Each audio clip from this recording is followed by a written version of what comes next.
Yo, what's good, YouTube? Welcome back to the channel. Welcome back to another reaction video. Yo, why the Baltimore Ravens should scare you this season? Let's check this out. Training camp is here. For those of you that don't know, I'm a huge Baltimore Ravens fan.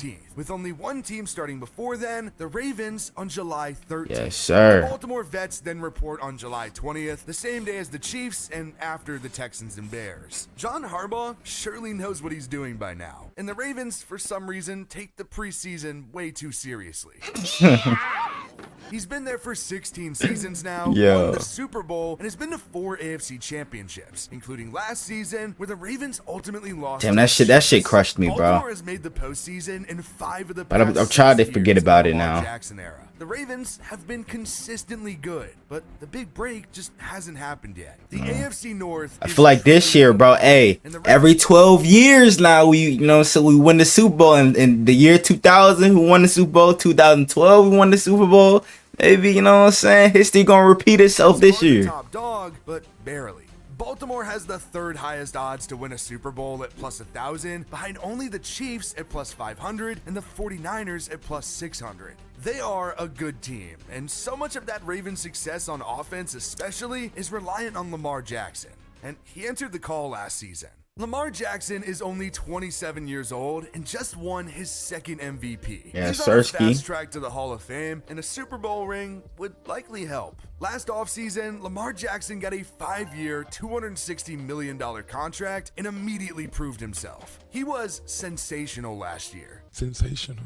Lamar led the Ravens to a 13-3 record and to the conference championship. Throwing, he had 3,678 yards, 24 touchdowns, and 7 interceptions. Of course, Lamar is more than just a passer. Rushing, he had 821 yards and 5 touchdowns. He was the Ravens' offense, but more importantly than anything, he didn't miss time due to injury. Lamar had a that was most important, but missed the last 5 games of the year because of a PCL injury. It completely derailed the Ravens' season, but Lamar still did have a good year. But 2021 was definitely his worst. He only passed for 16 touchdowns and had 13 interceptions. Lamar still rushed for 767 yards, but had a career low 2 touchdowns before suffering an ankle injury that caused him to miss the rest of the year. As for his first 3 seasons in the league, Lamar Jackson was fantastic and healthy. He had 26 touchdowns to 9 interceptions and rushed for 1,000 yards and 7 touchdowns in 2020.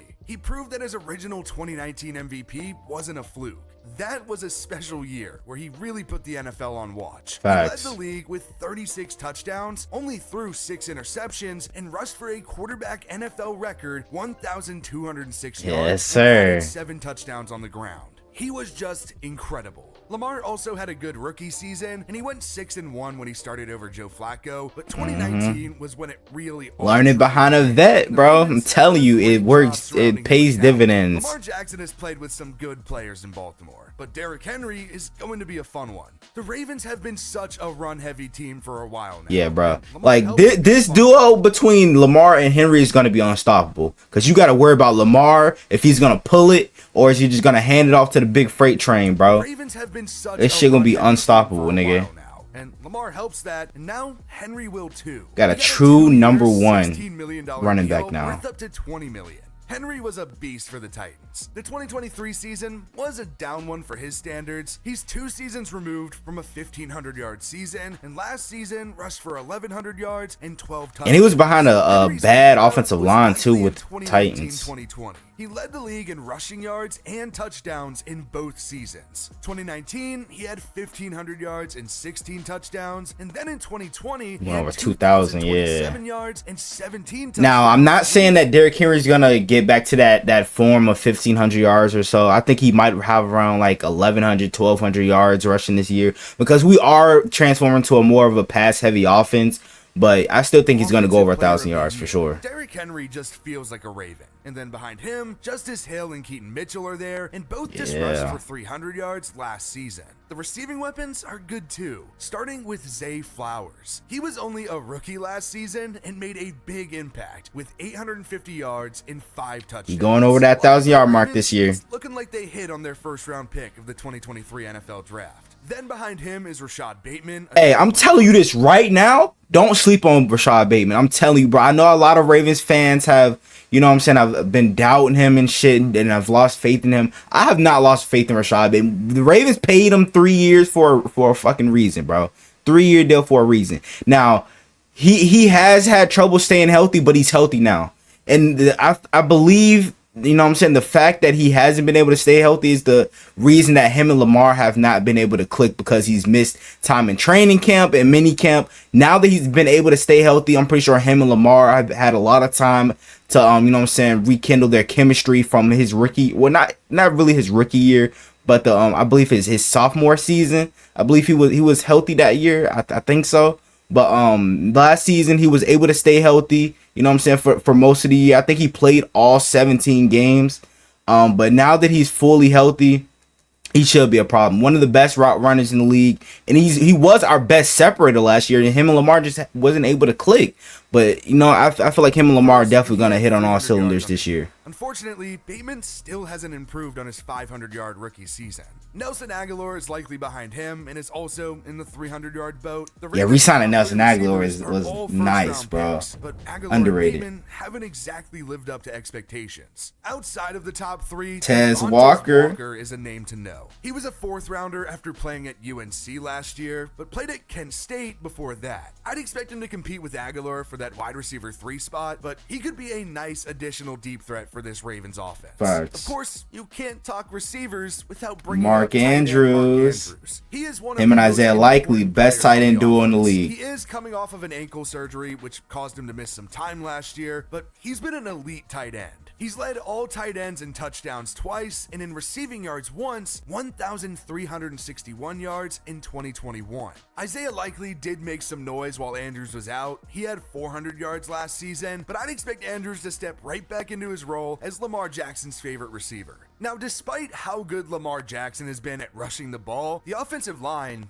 wasn't good. Only 2 starters are returning. Left tackle Ronnie Stanley, who really hasn't been the same since an ankle injury in 2020, and center Tyler Linderbaum, a 2022 first-round pick. The Ravens lost a lot on the line. Both guards, Kevin Zeitler and Josh Simpson, and tackle Morgan Moses. Baltimore did cover their bases, using a 2nd-round pick on tackle Roger Rosengarten out of Washington, so he'll likely replace Moses. Then expect Ben Cleveland to be a regular starter, and Andrew Voorhees too. If you remember, Voorhees... Yeah, I'm a little iffy on Ben Cleveland. I'm not even gonna lie to you, bro, because he's been so inconsistent when he's been on the field. But Andrew Voorhees, I got faith in if he can, you know what I'm saying, be healthy. It really doesn't matter. The Ravens have a good offense, and you can credit a lot of that to Lamar Jackson. As for the other side of the ball, the Ravens defense looks a bit different this year, especially we still got a lot of playmakers, bro. I got full faith in Zach Orr. He's now the Seahawks head coach. So the Ravens promoted Zach Orr to defensive coordinator after he served some time as the inside linebackers coach. But the staff as a whole looks really new. Anthony Weaver was the defensive line coach, but is now the Dolphins DC. And Denard Wilson was the defensive backs coach, and he's now the DC for the Titans. So it is a bit different. And as for players, the Ravens lost Patrick Queen. That wasn't a big loss. He was only good because of Roquan. Come on now. Now Clowney was a huge loss. Geno Stone are both gone from the secondary. That Ravens defense, but we pretty much replaced all of our players that we lost. And as for players, the Ravens lost. We replaced PQ with Trent Simpson. Well, we did that before he even left. Who went on to sign with the rival Steelers? Clowney.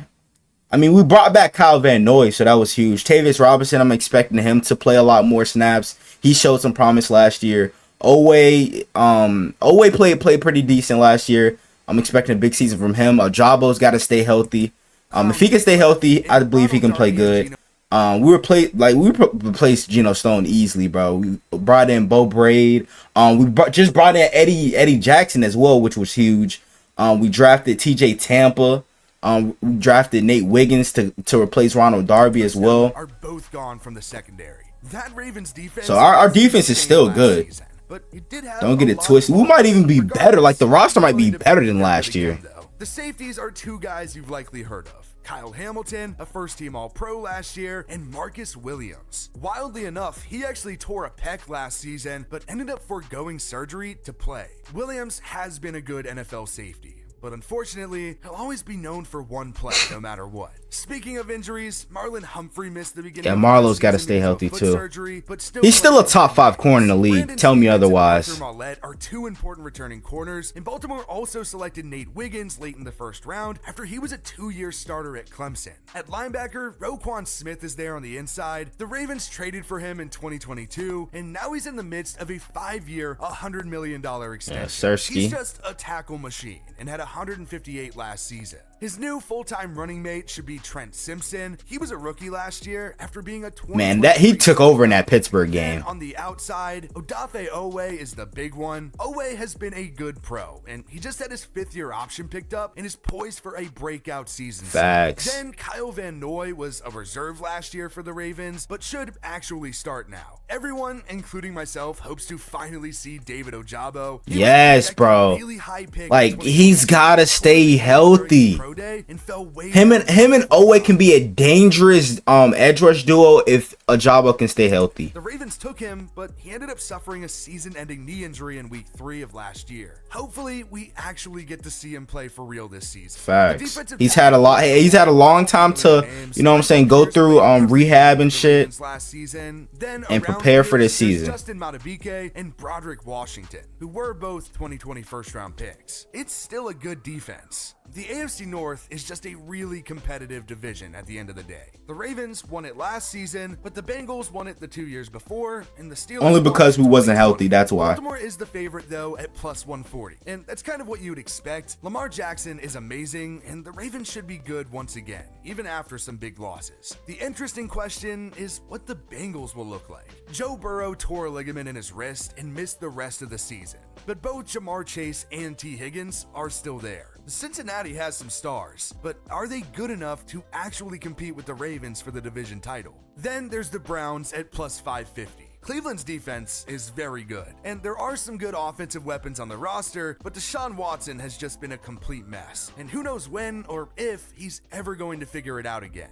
Nick Chubb and Amari Cooper are there, and the Browns did just trade for Jerry Jeudy from the Broncos, but the Browns still don't have great odds. But hey, Cleveland did find ways to win with washed-up Joe Flacco at quarterback, so who knows? Because he's the real Joe Shiesty, bro. It's safe to say that Pittsburgh is falling off just a bit post-Ben Roethlisberger. Russell Wilson is the expected starter after signing a 1-year deal, and the Steelers also just traded for Justin Fields. The Steelers and Browns are probably bad at quarterback, at least until proved otherwise. Why does he have a mechanical pencil hanging out of his hat, bro? How much that'll affect him going forward. And meanwhile, Lamar Jackson just won his 2nd MVP. The Ravens did lose some dudes, but don't get it twisted. Baltimore is the team to beat in the AFC North. Hey man, what do you guys think? I don't know what you guys think down in the comments below. Hope you guys enjoy the video. Make sure you guys like, comment, subscribe to the channel if you're new. Turn on post notification, notify whenever I drop another banger video. We're on the road to 400 subs. Time to get there for more banger NFL reactions like this. Without further ado, I'm out. Gang!